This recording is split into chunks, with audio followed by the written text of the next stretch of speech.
네, 여러분 안녕하세요. 마지광TV입니다. 오늘의 정치 논평 바로 시작해 보도록 하겠습니다. 첫 번째 기사부터 한번 볼까요? 김기현 최수근 상병 사건 유족 억울함 없도록 철저히 진상 규명을 해라. 국민의힘 김기현 대표 고 최수근 상병 사망 사건과 관련해서 유족들의 억울함이 없게끔 철저하게 진상을 규명할 수 있도록 최선을 다해달라. 국방부 하필 또 신범철 차관에게 주문을 했습니다. 해상병 사건 관련해서 국방부의 경찰 이첩 보류와 해병대 조사 결과 재검토 지시 경위 등을 비공개로 보고받고는 이같이 밝혔다라고 하는데, 자, 여러분, 최수근 상병 사후에 이제 추서가 됐죠. 이제는 상병인 건데 지난번 폭우 때 실종자를 수색을 하다가 사실상 뭐 구명조끼 하나 없이 거의 맨몸으로 수색을 하다가 물살에 휩쓸려서 안타깝게 목숨을 잃은 청년입니다. 관련해서 이제 조사를 하고 있는 건데, 이 해병대 조사관이 여러 사실을 폭로를 했죠.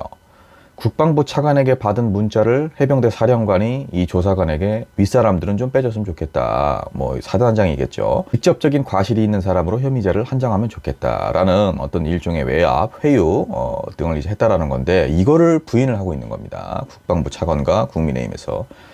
수사단장 박정훈 대령은 외압임을 폭로를 했습니다. 그리고 부당한 명령이다 라면서 이제 한 걸 하고 있어요. 결국에는 군 검찰 수사심의위원회를 소집 신청을 하려고 하는 것이고, 만약에 이 수사심의 소집 신청이 받아들여진다면은 내가 검찰단 조사에도 다시 응하겠다라고 밝힌 거죠. 국방부 입장에서는 거절할 이유는 없죠. 본인들이 정말 떳떳하다면요. 특히나 군 검찰 수사심의는 민간 전문가들도 참여를 같이 하는 거기 때문에 이 박정훈 대령 입장에서는 그나마 기대해 볼 만할 텐데, 설치 근거가 되는 조항 중에 국민적 의혹이 제기되거나 사회적 이목이 집중되는 사건, 여기에 좀 해당이 되기 때문에 명분은 충분합니다만은, 저는 개인적으로 국방부 검찰단이라고 해서 온전히 다 믿을 수가 있을까 하는 그런 노파심도 좀 들기는 합니다. 이미 박정훈 대령은 경찰로 이 사건을 넘기기로 결재까지 받은 상황이었어요. 근데 뭐 이게 중간 결재였다 뭐다 뭐 이렇게 국방부에서 핑계를 내고 있는데, 갑자기 이첩을 중단하라는 지시가 내려온 거고, 이유는 뭐 이제 하급 장교들까지 다 수사 대상에 포함시킬 필요가 있겠느냐라는 건데,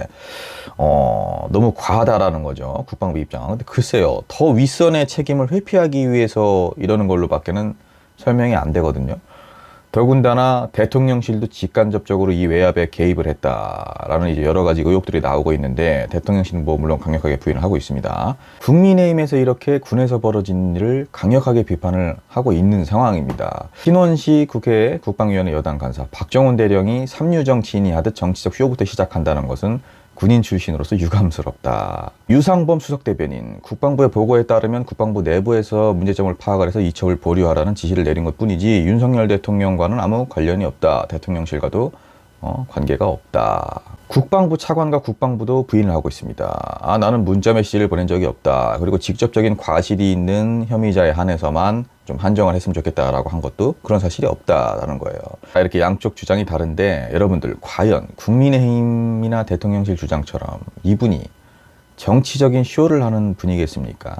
아니면 폭과 외압에 항거하여 양심을 지키려는 이 시대의 진정한 군인이겠습니까? 그 정답은 국민들이 잘 아실 거라고 생각을 합니다. 더 이상 망자를 기만하지 마시고 임무 중에 순직한 최수근 상병 넋을 기리기 위해서라도 이 사건이 명명백백 밝혀져야 할 것이고, 윗선들만 빠져나가는 일이 없어야 할 것입니다. 다음 기사입니다. 정치권 잼버리 논쟁, 정부 책임이다, 지자체 책임이다, 이렇게 지금 또 싸우고 있어요. 여러분들, 정부랑 국민의힘 주장은 이거죠. 사고를 친 전라북도는 냅두고 오히려 사고를 수습하려고 한 건 정부인데 왜 윤석열 정부를 자꾸 흔드냐. 근데 여러분, 지방자치제가 시행이 되고 있다고 하더라도 여전히 중앙정부의 감시나 통제를 받고 있죠. 우리가 현실적으로 미국의 연방정부처럼 정말 각 지방정부들이 강력한 독립성을 유지한 채 운영이 되고 있습니까? 그게 아니지 않습니까? 그렇게 중앙정부와 지방자치단체가 서로 철저하게 독립적으로 개별적으로 운영이 되는 것이라면 어째서 충북 김영환 도지사는 윤석열 대통령 사진으로 충청북도 도청을 도배를 했습니까? 일을 처리하는 데 있어서 해당 지자체에 문제가 있었다고 한들 중앙정부에서 철저하게 나몰라라 하고 그건 전북 가서 따져라. 왜 우리한테 따지냐. 지금 이 태도가 맞습니까? 이 사건을 파헤쳐 본다면 책임의 어떤 경중에서 중앙정부가 상대적으로 지금보다는 비판을 덜 받게 될 수도 있겠죠. 그럴 수도 있겠죠. 그러나 결코 책임이 없다라고는 할 수가 없는 겁니다. 아무리 그렇다고 하더라도요. 100번, 1000번 양보해서죠. 물론 그것도. 어떻게 국정을 운영하는 사람들이 이런 태도를 보일 수가 있습니까? 잼버리가 그렇게 된 게 남의 나라 일입니까? 대한민국에서 벌어진 일 아니에요. 전북 도지사가 민주당이니까 우린 몰라 이겁니까? 왜 이렇게 지금 정부는 국민들을 자꾸 편을 가르고 정치 이념으로만 계산하려고 합니까? 자, 다음 기사입니다. 민주당 혁신이 대의원제 폐지 갈등 불씨 던지고 조기 해산. 자, 이제 뭐 민주당 혁신위원회가 이제 10일 날 그저께 이제 마지막 혁신안을 발표를 했어요. 계획보다 좀 빨리 활동을 마무리하기로 했다라는 건데, 사실상의 대의원제 폐지, 뭐 폐지는 아닌데 그래도 이제 기능을 그동안 해왔던 기능을 좀 못하는 거 아니냐, 사실상의 폐지 아니냐 이런 이제 입장도 있는 거죠.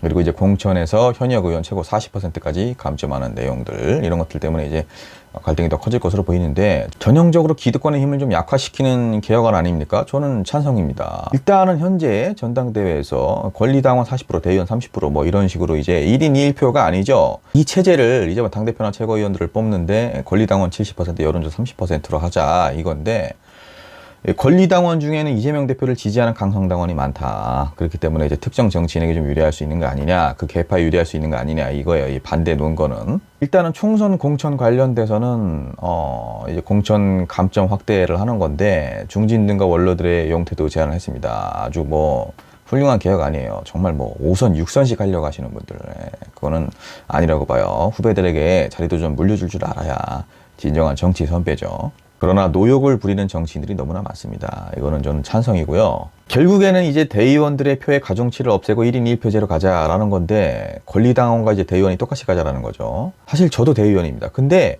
필요성이 없어요. 이미 지역위원장의 권력 수단으로 변질됐습니다. 아니 대체 언제 대의원 제도가 각 지역별, 세대별 약자들을 보완해주고 그들의 입장을 대변하는 시스템으로 작동이 됐습니까? 이거 청년 정치인들도 막 논평을 내시는데, 정말 제가 묻고 싶습니다. 대의원 제도가 지금까지 청년들에게 고루 기회가 주어지고 대의원이 된 사람들이 청년의 입장을 대변을 했습니까? 눈 가리고 아웅을 하는 거예요. 그리고 민주당 지도부와 대표를 선출하기 위한 거지, 이게 총선과 무슨 관련이 있느냐, 총선 끝나고 나서 논의를 해도 되지 않느냐라는 건데, 이미 당원들의 오랜 요구입니다. 당원들의 오랜 요구, 그리고 대의원 제도로 인해서 얻는 득보다 실이 더 많기 때문에, 그리고 대의원제 본연의 그 기능을 하지 못한 지가 이미 오래되었기 때문에 이것도 개혁안에 포함이 되는 게 당연합니다. 다음 기사입니다. 이재명 대표 백현동 관련 17일 검찰 조사 당당히 응할 것. 또 이렇게 사람을 괴롭히네요. 네 번째 소환입니다. 민심이 윤석열 정부의 등을 돌릴 때마다, 이 무능한 정권이 위기에 빠질 때마다 검찰이 이재명 죽이기에 나섰다.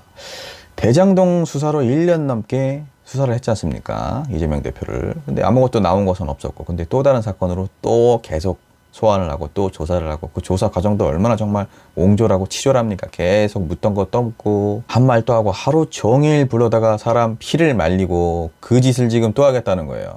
그럼에도 불구하고 이재명 대표가 이제 당당히 소환 조사에 응할 것이다.